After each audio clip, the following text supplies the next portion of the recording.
was Meridius. And welcome to another day in paradise. That was a clip from the 2000 movie Gladiator, a film that many of you, I'm sure, have seen. Gladiator follows the story of a Roman captain who is betrayed by an ambitious, murderous emperor and seeks revenge for the murder of his family. Now, I know what you're asking right about now. What has this got to do with the journey of discovery that I took to find out who I am and where I came from? And how's it going to help you find out where you came from? Well, stay tuned to find out. So, in today's video, I'm first of all going to give you an overview of my family history. That's right, just an overview, because if I went into detail, this 15-minute video would comfortably be extended to a 1-hour video. I will also give you some helpful advice on how to find your origins without the need of any expensive genetic tests. I'll give you at least 2 examples of how you can do so. So, I always knew that it would be a problem to find out the history of my family, but I had to start somewhere, because if I didn't start, I was never going to find out. We're talking about a long, tedious process, because we are talking about tracing the history of hundreds of our direct ancestors. So the question is, how do you eat an elephant? The answer? One piece at a time. Now, many of you may already know that both my mother and my father are Jamaican, born and bred, direct descendants of the former African diasporans that were taken by force to the former British colony some 400 years ago from West Africa. So there we go, we have a start, West Africa. So how did I start to trace my family's lineage? Well, first of all, I had to take a pragmatic approach. I tried to make my life a little easier by following one of the lineages, my mother's or my father's. So I had to make a choice in which one I was going to follow. So I took a look at both my mother's and my father's physical characteristics. My mother is what we would call in Jamaica, red-skinned. So you could tell there was a decent amount of genetic admixture in my mother's DNA. My mother's side is quite complex, as my mother has a mix of different ethnicities inside, and it's quite easy to see just by looking at her that she is not totally African. So I didn't go with my mother's lineage. I went with my father's lineage, as I knew that his DNA makeup would be a lot more homogeneous just by the way that my father looks. My father looks definitively African. Dark, smooth skin, sharp features, pretty good looking fellow, I might say. Now, my father passed away some years ago, so I started off by asking my mother questions about his history and his family history. I asked where my father was born, and he was raised in Jamaica, and she told me that he was raised in Clarendon, but he was born in a town called Maroon Town. Now this is where things get really interesting. Now I need to explain the origins of the inhabitants of Maroon Town. The inhabitants of Maroon Town are an offspring of the former escaped plantation workers forced to work at gunpoint for free. I guess you would call them slaves. Now, I could tell you why I've stopped using that term and other words that were Western derived, like black and West Indian, but that's a whole other video for another day. So, who were these Maroons, and why did they have this predisposition to escape and kill their captors? Well, I'll try once again to simplify things as much as possible. The term Maroon was given to communities formed by escaped former plantation workers all over the British West Indies. We, of course, are focused mainly on the Maroons of Jamaica, more specifically the Maroons of Clarendon Parish, the most militarily organised and stable of all Maroon communities in Jamaica. The Maroons of Clarendon Parish, which is my father's community, all came from one main tribe, the Akan. The Akan was made up of many sub-tribes of West Africa, the Bono, the Wassa and the Agona, to name just a few, but only two of those factions made up the bulk of the Clarendon Parish Maroons, the Fante and the Ashanti tribes. Now, the Fante and Ashanti were at war with one another back in the Ghanaian Gold Coast, the Ashanti being the most powerful of these sub-tribes would regularly sell their captured Fante prisoners of war to the British. Now, the Ashanti didn't tell the British buyers that the captives were warriors, trained killers in the art of hand-to-hand combat. Now, this is where the movie Gladiator comes into play. You see, until I did this research, there was a scene in the movie that always had me confused. Now, I'm going to go ahead and play this scene. Take a look. Ready to fight. I got a match coming up. Some are good for fighting, others for dying. You need both, I think. Get up.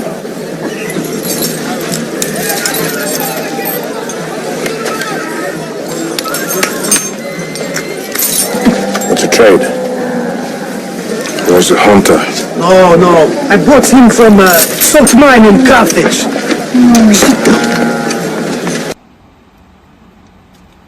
Now, in the scene, you see the slave Juba, brilliantly played by the Beninese actor Jiman Hansu, stand up when called by the Arab slave trader, played by Ahmed Jilali.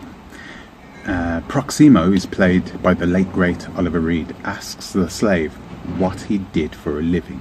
Juba replied, "I used to be a hunter." The slave trader quickly intervenes and downplays his assertions of the slave and ushers him to shut up. Now, the reason I was always confused was because you would have thought that the slave with some skills to capture and kill prey would be highly sought after, a highly sought after commodity, and would come with a better price. But this was not the case. In fact, a man being held against his will, who has a propensity to kill when he's in danger, is the last thing a slave buyer wants. Now, oddly enough, being murdered by your acquisition is not good for business. The British plantation owners would soon find this out the hard way. So the British thought they were getting a great deal. Strong, athletic, virile men who would reproduce and could work all day on the plantation. But little did they know that these men were skilled killers who would go on to murder many of their captors along with their families and would organize many rebellions throughout Jamaica. In fact, they were so proficient at killing their captors and escaping into the deep interior of the dense Jamaican mountainous forest, only to return to other plantations to kill other plantation owners and free their plantation workers, that the British Army, one of the most powerful armies on the planet at that time, conceded to them and signed an armistice of surrender, which was a deal that included land rights and the right of freedom of movement on the condition that they did not free any more slaves. A condition that the Maroons duly ignored. I mean, let's face it, what were they being offered by the British that they didn't already have? They had land already, they had freedom of movement, so why on earth would they stop freeing their fellow Africans? Now, Maroon Town continues to flourish to this day. They live off the grid and they use sustenance farming for their food. Permaculture is not a new thing. The Maroons were purveyors of the system and used it to thrive in regions where they were safely out of the reach of the British Army. The Maroons, still permaculturalists to this day. My uncle still lives in the town, and I haven't spoken to him yet, as cell phone coverage in the mountains is scarce, so I only get to speak to him when he goes down to visit the city of Clarendon. So there we have it. I'm an Akan.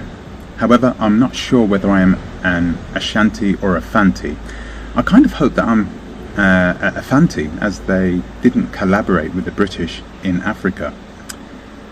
Finding this out about my history of my family was important to me. I always felt like there was some sort of fiery blood inside of me, and I didn't know where it came from. And living as an African diasporan in Western Europe, I mean, I can tell you now that that fiery personality has been hard to control.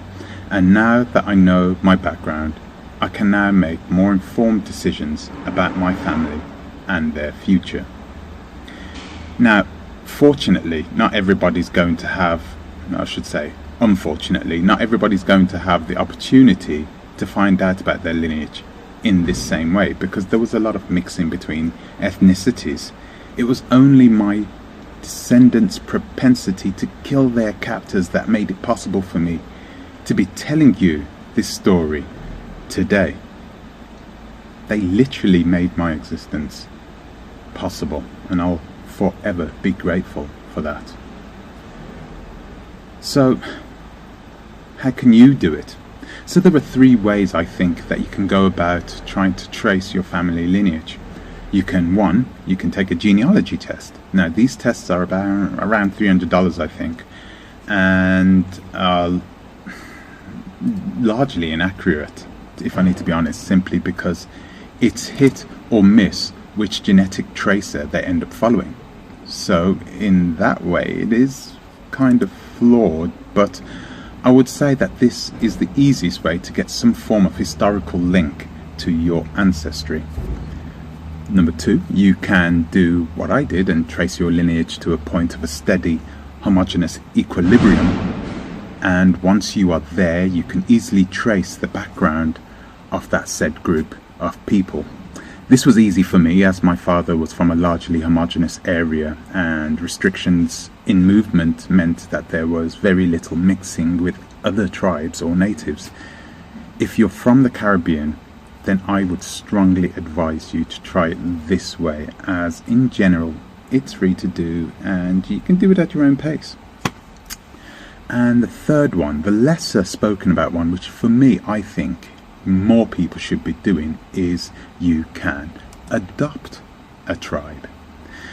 I think that many people, many African diasporans, don't like this simply because adopting a tribe is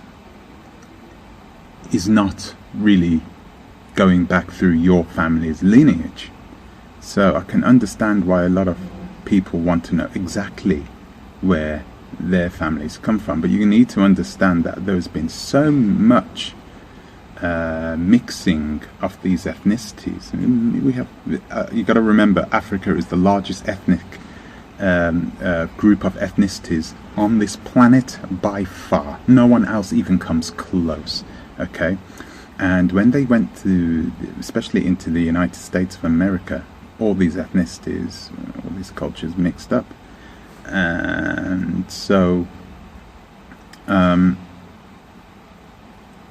the thing is, we have we know most of us have come from West Africa, so we have a large choice of so many beautiful tribes that we could be a part of. So I would say do your research. Find the tribe that you feel more drawn to, the one tribe that you feel more attracted to join. Study it, let it envelop you, live through that tribe vicariously. I just think people dismiss this way because they feel they're giving up on their own history. But the good thing about this method is that you get to research many tribes, which for me is an amazing thing to do, to learn about all these different cultures.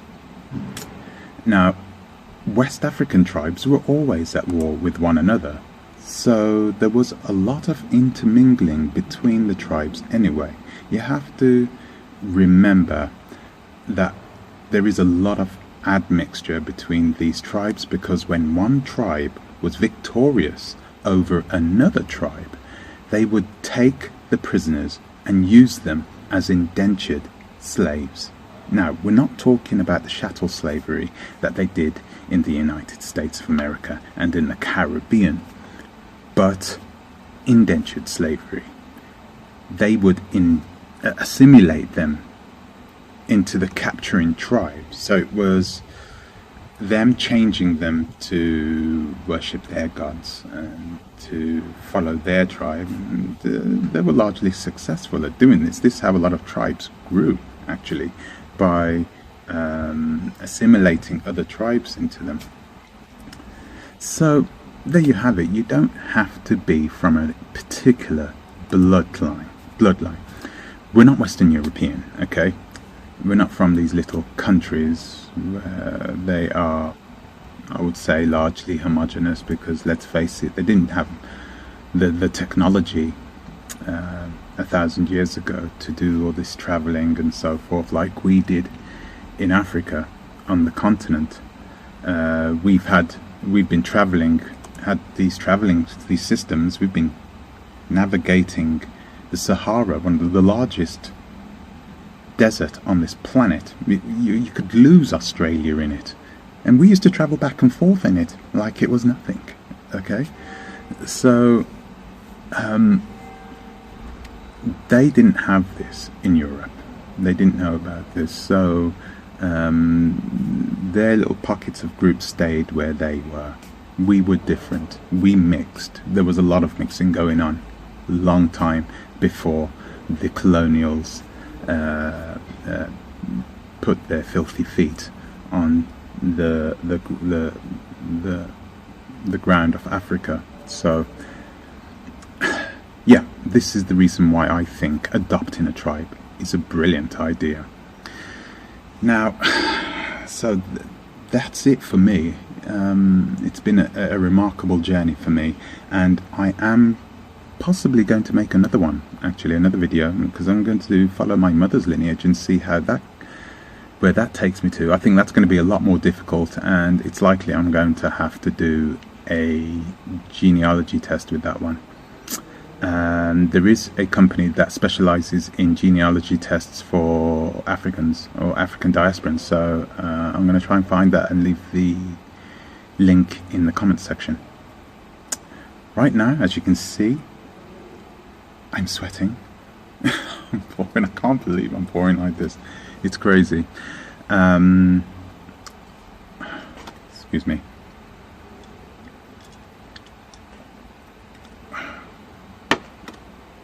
Enjoy your day. And yeah, ta-ra a bit.